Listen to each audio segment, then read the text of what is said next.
Hello and welcome to the SUTV show. We've got a heavyweight clash this week. It's the Premier League champions, Manchester City, next up on the fixture list at the Etihad Stadium. In a moment, Asaba and I will be looking ahead to that game. We'll also be hearing from Vinnie Souza, along with Wes Foderingham, who'll bring up a landmark occasion, his 100th appearance in the red and white shirt of Sheffield United. But before we get to those, let's hear from the manager, Chris Wilder. Chris, your take on the performance today? I mean, the result in the game had a bit of everything. What did you make of your team's performance? We've chucked the game away. They've not had to work hard for that result. We chucked it away. We've got ourselves off the canvas first half. Made a couple of changes. We weren't front-footed first half. We huffed and puffed. We created some chances. The goal's a really poor one. We were left with Gus Amer out on the left and Doughty, who's a winger, who, you know, nobody's gone out to help Gus. So there you go. That's disappointing from our point of view. I didn't think we deserved to be up at half time. We made some changes, but we deserved to be up second half.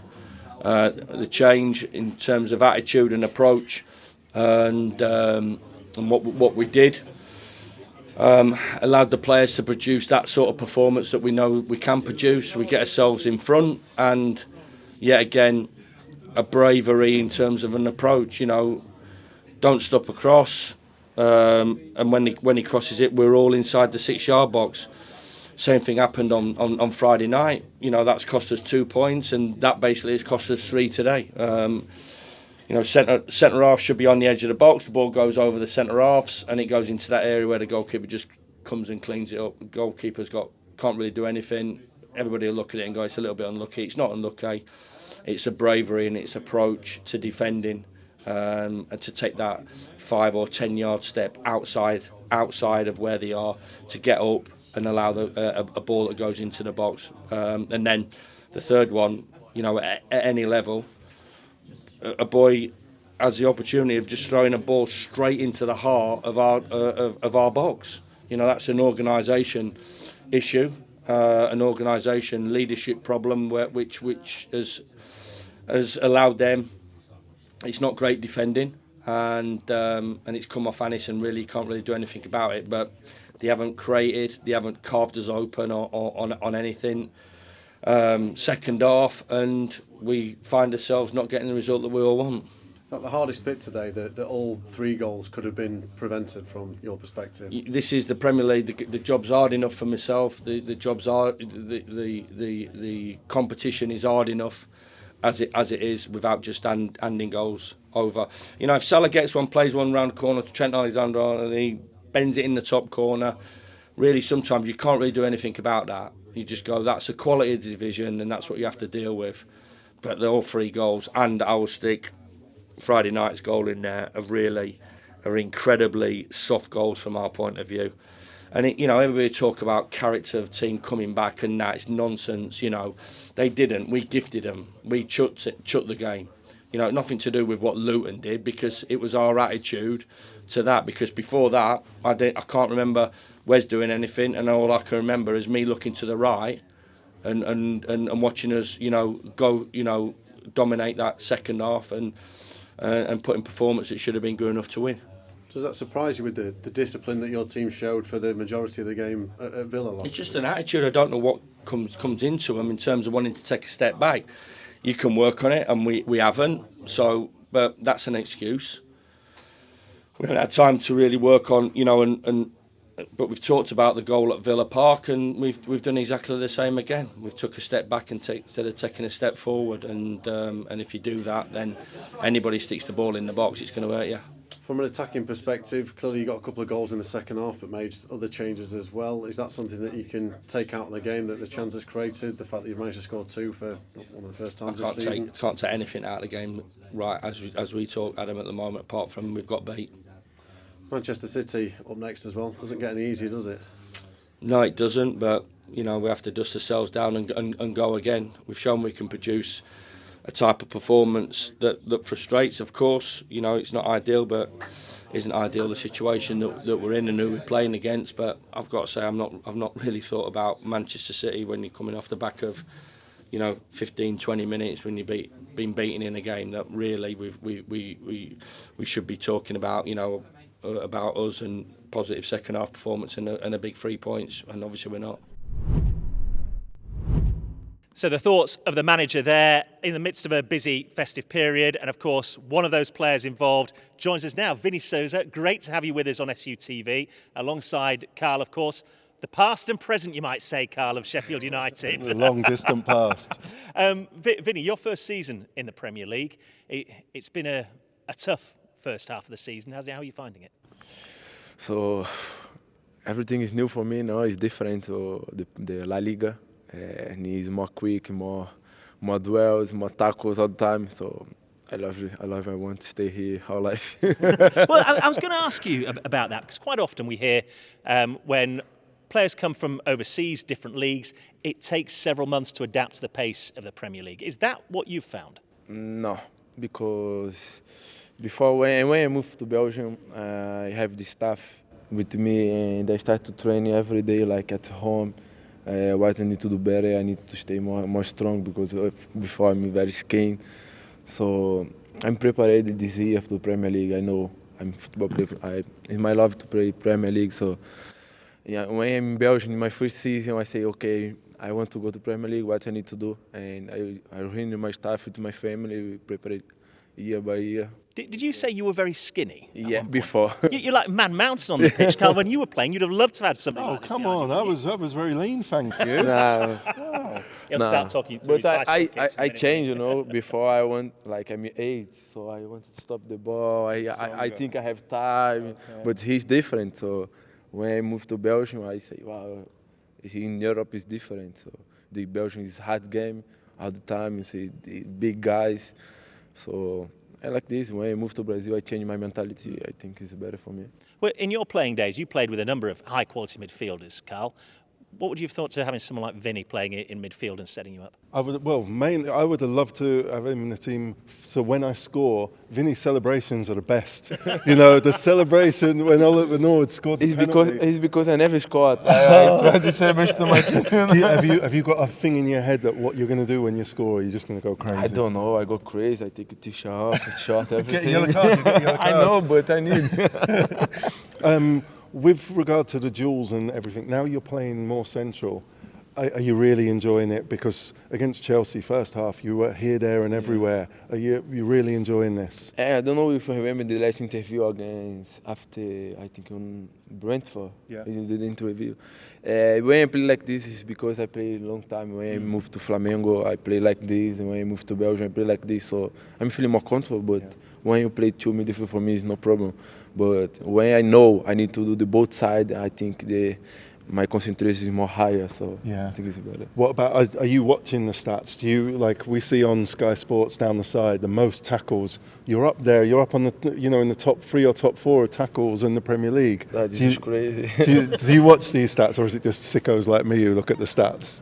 For me, it's normal now, because in Belgium I'm in the first all season, and in La Liga I'm in the first. Oh, really? Now I think it's second, I don't know, because Paulinho is unbelievable. Paulinho, the guy, I love it to see to play, because he don't stop. He has so many tackles.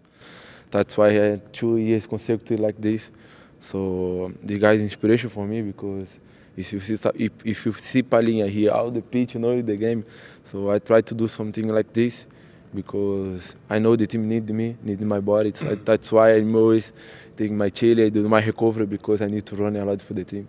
You seem to have settled in. Like, you are the most infectious character. Everyone, we walk through the building and everyone's coming over saying hello, and it's as though you've been here forever. You feel like you're really settled. Yeah, I'm feeling like I'm at home, you know, when I come to the training. Which is a good thing, right? I love it, because I come early to the train, I say everyone, I need to say hello. My father say this always, because it's very important. I think the people from Brazil like this, we like love it to everyone. I don't know if you're a bad day or you're a bad day. I think come to the training, enjoy together. I'm feeling better, you know. I was going to ask you, because you mentioned briefly where you started with Flamengo, growing up in Brazil. We all know how much Brazilians love their football. Who was the one player that you idolised growing up, or was there more than one? Like Brazilian? Yeah. No, I think I love Zidane. He's not Brazilian, but I love Zidane. Okay. Zidane. Now I love the Rodri and Casemiro. Casemiro now injured, of course, but Rodri, I think, is the best midfielder in the world, because he defends and score. So you know it's so difficult in play. So how are you going to play against him? We got him soon. I want to tackle him, but you know I change. You knock him down, shake it, pick his hand up. This is like I put Manchester United. You have Bruno Fernandes. I say okay, today I need to tackle Bruno Fernandes. He don't play the game, you know. I try to do like this because when you have the big games, I love it. I don't know what happened. I have something inside me. But you want to impose yourself More on the best player in the opposition. Yeah. The stronger. Yeah, I love that. I love to play against the best players. When in La Liga I play against Griezmann, these big players, and always I do very good. I don't know why, but something changed. This is the thing as well, isn't it? Because you're only 24 years old. You've obviously started your career in Brazil with Flamengo. You then played in Belgium for 12, 18 months, gone to La Liga. You're now in the Premier League. That is almost a career for some footballers, and yet here you are. We hope that you still haven't peaked yet. You haven't reached the best But you can be. I hope stay here now. No, I can move more because it's hard also because when my family come to Belgium, I say now we're good. We move to Barcelona. We say okay, we move in like 7-8 months. We say no, now I love it. We move again. You know, it's hard, but I know it's good for me. It's about my performance. I want to stay in England all my life. Well, I don't know if you followed Carl's career, but he moved quite a lot I know, as well. I know. Just around the UK, though. Didn't get hard, you know international. I tried to go to Brazil and Barcelona, but they would only let me go on the weekends visa. It's hard. Sightseeing trips, Carl. Because when you say, "Oh, I'm good now," you need to move again every day.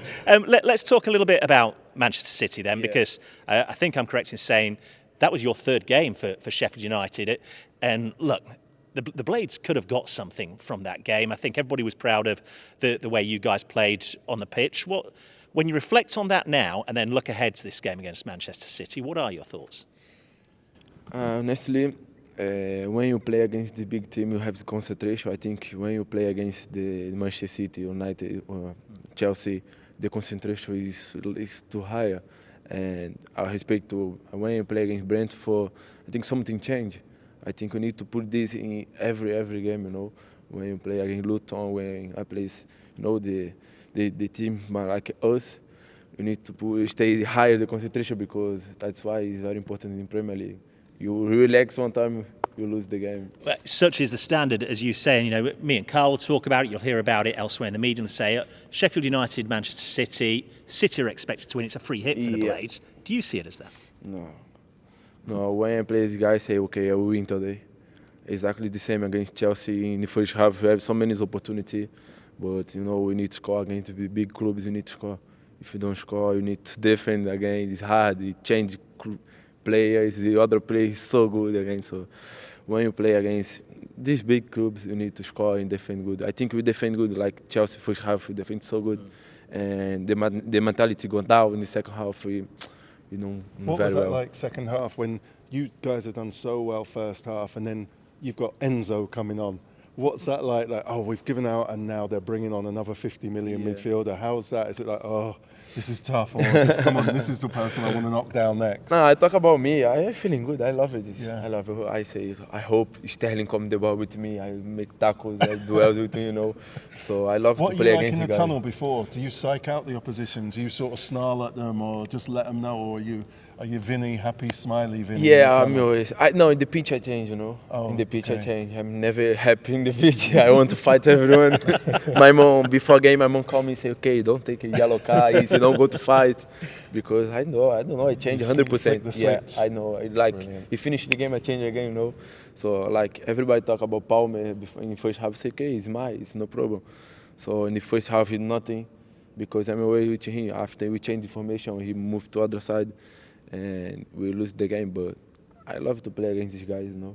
Well, look, Vinny, it's been great catching up with you. We wish you all the best against City as well. We won't talk about your golf game. We'll mention that some other time. Story for a later show. Great to see you, Vinny. All the best over the rest of the festive period. But let's hear from the goalkeeper, Wes Foderingham. As I say, a landmark occasion for him playing against Manchester City, his 100th appearance in the red and white shirt of the Blades. The dust has settled after the Boxing Day game. What's the feeling? Missed opportunity? Yeah, big opportunity to get a win. Haven't done so well to get back into the game 2-1 up. I think from that moment on, we really should be seeing the game out, and just disappointed to concede 2 goals and come away with nothing. Is it defensively where you look at yourselves? Yeah, definitely. Obviously, me for the first. The 2 goals after that, 2 own goals, just all round poor goals to concede. And if you're going to give away goals, then it's going to be difficult to win football matches. How big a loss against one of your big rivals down there? It's massive. A win brings the confidence, but a loss in that manner probably takes a little bit of confidence away, and obviously points away as well, which makes our job more difficult. That aside, there have been some encouraging signs. I'm thinking about the Liverpool game, the draw at Villa, the victory against Brentford. Yeah, I mean, since the manager's come back in, we've looked good. We've done well. We've done what he's asked us to do, and I thought we've performed well. On Saturday, that's the game where we could probably say, listen, it's our own doing, sort of. We're back into the game, done really well to get back into the game, and then just throw the game away in the end. Of course, Chris Wilder was the man who signed you, wasn't he? What has he been like since he returned? It's been good. Obviously, a lot of the boys here are used to him, haven't worked with him before, and he's come with clear instructions on how we want to play, how we want to set up, and I think we've responded to that well. Is there a sense of sadness the way Paul left? Yeah, he was a really well-liked figure around the club, not just the boys, the staff, everyone. A fantastic job he's done over the course of the period that he's been here. Obviously disappointing to see him go, but that's football. How do you look back on the first, I forget how many games you've played now, but how do you look on the first half of the season? With mixed emotions, really. There's a lot of games in there where we could have done more, a lot of points that we could have won, but ultimately we haven't got those points, and that's the frustrating thing, especially games like the one we just had on Saturday where we pretty much throw the result away ourselves. We've only got ourselves to blame in them situations, but it's been difficult overall. It's always an intense sort of holiday period, isn't it, with games coming thick and fast. What's it like to be in the middle of all that? A lot of the boys are used to it. Obviously, having come up from the Championship, we play a lot of games, Saturday midweek, so we're used to the fixtures. The intensity, not so much. But when you have games coming around that quickly, you've got a chance to put things right, and we've got a game coming up now that we need to respond in. Did you watch City last night? No, to be honest, I don't watch much football.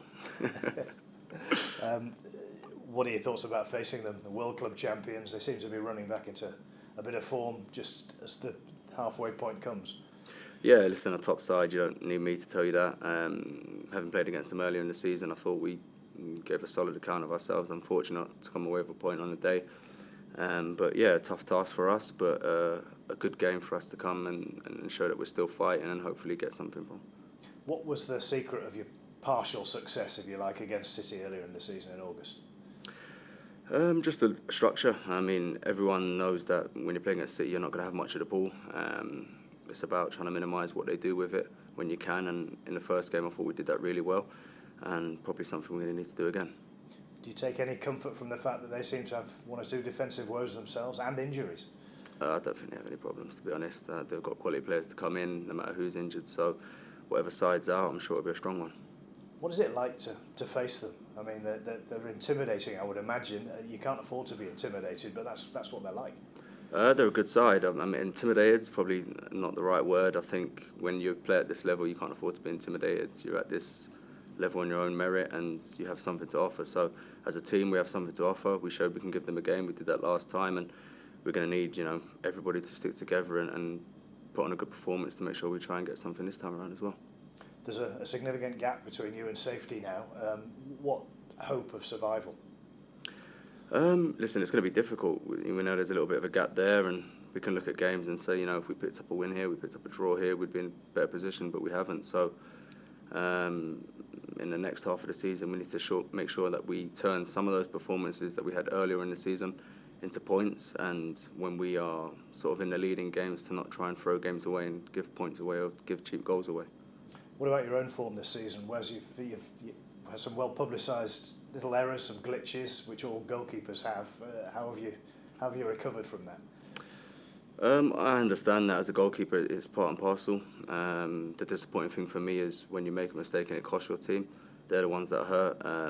So I'd say probably in the recent games that's been the case. So they're sort of the difficult ones to take. But, you know, my job's still the same. It's to work hard and try and have a positive contribution to the team.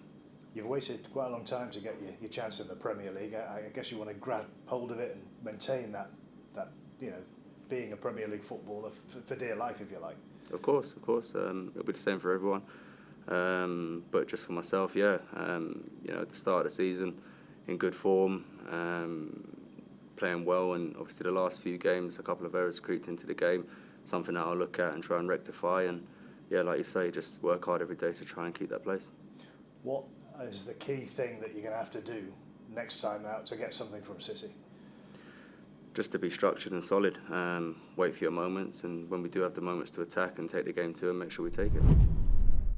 Wes Foderingham there speaking to us exclusively on SUTV ahead of what will be a landmark occasion for him, Carl. 100 appearances for any club in any division. For a professional footballer, it's one of those red letter days, isn't it? Yeah, it's incredible. He's done really well, and he's made, you know, some huge moments in those games. So no, brilliant for him. We spoke to Vini a little bit earlier as well about that first encounter at Bramall Lane early this season when the Blades pushed them all the way. Jayden Bogle, of course, scoring the equaliser that day before City got the late winner.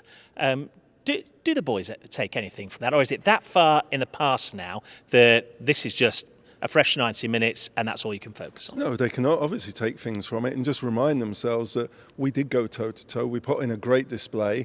But the key, what were the good things in that performance that got us where we were for so much of the game? And it was endeavour, determination, hard work. You know, they were the key attributes that were on display in that match, which made it so hard for Man City. If you don't turn up for those attributes, it can be a difficult afternoon for Arsenal, for Liverpool. So you must have those attributes, but understand if you do turn up, this can, you know, it's not a given that you can't get a result. Yeah, I thought it was quite interesting as well that when I suggested to Vinny that perhaps this was a free hit, he was adamant absolutely not. But that must surely take a little bit of the pressure off the players when they go into these type of games where outside of this group, not an awful lot is expected of them. Yeah, but they've got a manager now, you know, not when I say manager now, they've got a manager who is a winner, who's not going to Man City to scrape a 2-0 loss. He's going there to get something from the match. So the pressure's on to perform now. It's not a free hit for the manager. If you don't perform against De Bruyne if he plays, or Grealish, you're getting in trouble. There's going to be some recompense. So they know they've got to perform because the manager is here to take the club forward now. He's not here just to procrastinate. And that's a big word for you. Thank you. I almost started, I know, but thanks. Did you get a thesaurus for Christmas? So I digress, by the way. I was going to say that the flip side of this, of course, is Manchester City are the treble winners. They're the reigning Premier League champions. They are the best in the land in the Premier League. It's a great opportunity as a professional footballer to pit your wits against the best and show the rest of the world what you're capable of. Completely. The pressure's on Man City. As you say, it's a free hit. Man City have won the game before they turn up. Their players know they have a performance to put in. It doesn't happen like that, but the pressure's on them. So, you know, whatever team the manager puts out, it's going to be to try and get something from the game. And what we've seen so far, 45 minutes against Chelsea, the shape and the structure and the work rate is so good that what undid us against Chelsea, away at Chelsea, who have all the hundreds of millions spent, is the boys actually got expansive, thinking we can actually open up and take them on and beat them. So the manager will be instilling more discipline. You've got Vini there he wants to knock Rodri down. He wants to play against Rodri. You know, this is the mentality we want. If Robbo's in there, he wants to knock everyone down. You know, so it's not a free hit. The boys aren't turning up there to be beat. They're turning out to put in a performance and try and come back with some points. The boys did an incredible job around Erling Haaland in the first game. Inevitably, he's the type of player that scores that many goals. He creates opportunities. He's had his fitness issues this season. If he lines up for Manchester City, how big of a problem is that for us defensively, and how do you rise to that challenge? Well, he's the best striker in the world at the moment. He's so difficult to play against. But Anel, for me, that was Anel's best match this season because he's turned up and he's been critical of himself, saying the side of his game that he's not been happy with is the physical, the anger. That game was his most physical and most determined match because he knew if he didn't give 100%, Haaland would score a hat-trick without trying. So I'm thinking it's going to be another tougher evening for Haaland because Anel's going to be there. Anel, if he's in the team, he's going to be there giving his all, and that's what we've got. It's easier to raise your game against the best. You know, sometimes teams don't apply themselves the best when they're playing lesser teams, but there's no excuse. You know, if you don't turn up with 100% against Man City, you're going home being beat. If you're Chris Wilder, what's your team talk ahead of this game, this challenge? He'll sue me. If I pretend to be Chris Wilder, he'll sue me. He's been there, done it. What we do know is he'll be instilling confidence in them, belief that they are a good unit, and they will be on the hours on the training ground. What we saw against Liverpool after a day, you know, the defensive shape has been brilliant. You know, without the ball, it's over 4-5-1 or 5-4-1. It's really hard to break down. Chelsea, all their hundreds of millions, near the end of the first half, they're just kicking it off because they couldn't break us down. So the manager will be trying to instill more confidence and just getting them to concentrate. And that's what Vinnie said, the concentration, that's the hardest part in these games. Well, I tell you what, why not hear from the man himself? Let's hear from the manager, Chris Wilder, once again now, as he prepares for this titanic clash against Manchester City. So Chris, a result that's hard to take from Boxing Day. It's been a tricky festive period, though, as we've spoken about a number of times. 4 points from your 5 games in charge. What do you make of those returns? I do believe we should have got more out of the games. Little individual moments have cost us. I think we were quite unfortunate for 2 own goals on Boxing Day. I thought the reaction, especially second half, was excellent. I think you looked at the stats point of view in terms of, you know, the attempts on goal. It was enough. We just got done on a couple of things organisation wise, which, you know, it's a learning progress from different ways of defending as well. You know, speaking to the players, you know, how they've defended in the past to what we're trying to do with them as well. So there's different ways of defending. So that's obviously the issue is of time as well on the training ground, and you know, I heard Eddie Howe saying it as well. You know, he can't wait to get back onto the training ground and fix some issues, and we're the same. But unfortunately, the fixture list doesn't allow you to do that, and we have to learn through analysis and hopefully not making the same mistake again. Yeah, sort of leading on from that slightly, you called on the players to take accountability. What has their response been like in training in the days since? Yeah, they're okay. They're you know, one of the things that I've said all along, Alan, is that they're a really good group to work with. You know, and they want to learn. They want to take on board what we're trying to do. Every coach and every manager has their own ideas, and there's not a right way to do it. But this is our way, and this is how we want to go with it. So. Yeah, they were disappointing in terms of the manner of the goals, really, because they've not really had to work hard. I said afterwards, and I knew it was coming, you know, in terms of what Rob would say afterwards about the character of Luton Town, which I've said and I've praised and I've commented on because I know that club quite well and what their DNA is and what their culture is.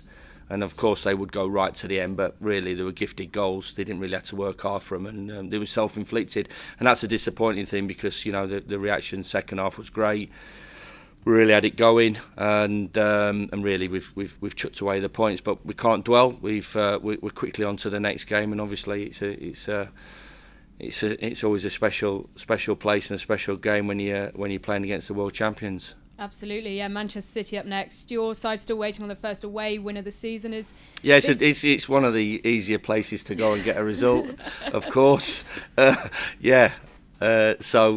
Sorry, Alan, go on. No, I was just going to say, is this the fixture that will prove the biggest challenge this season?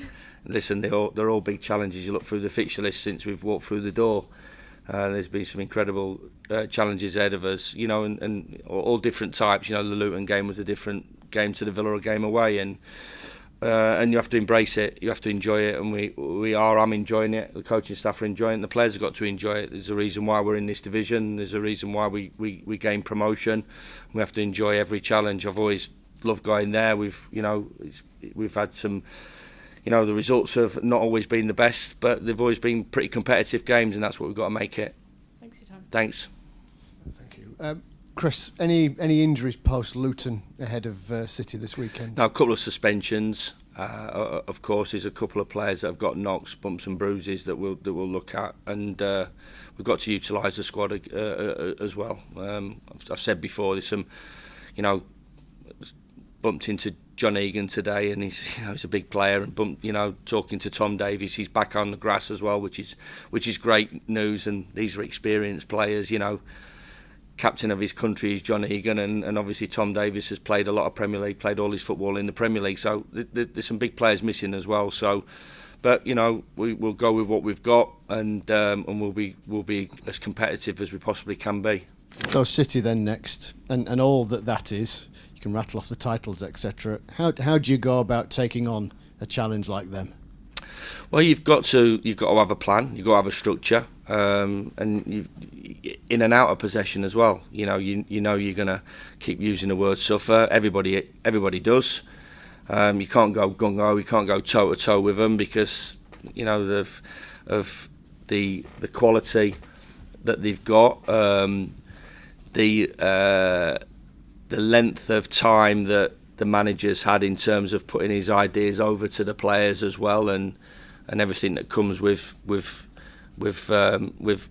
Pep being the best manager in the world, for the best manager and one of the all-time greats as well. So you're up against that from a tactical point of view. The way they dominate the ball, the way they move the ball around. You have to be at your best. You have to bring your A game to the table, of course. But in possession as well, you have to have an idea as well how to see if you can, get out of your final third for a period of time. But we understand that how the game's going to go. We've all watched them. You've watched them. All our supporters have watched them. They're not going to be surprised in terms of the way the game goes. So we all have to understand that and accept that. So we're all set. The Blades travel across the Pennines to take on the Premier League champions Manchester City. That is all from the SUTV show for this week. Thank you for joining us once again. And remember, we'll be back next week ahead of the FA Cup third round trip to Gillingham.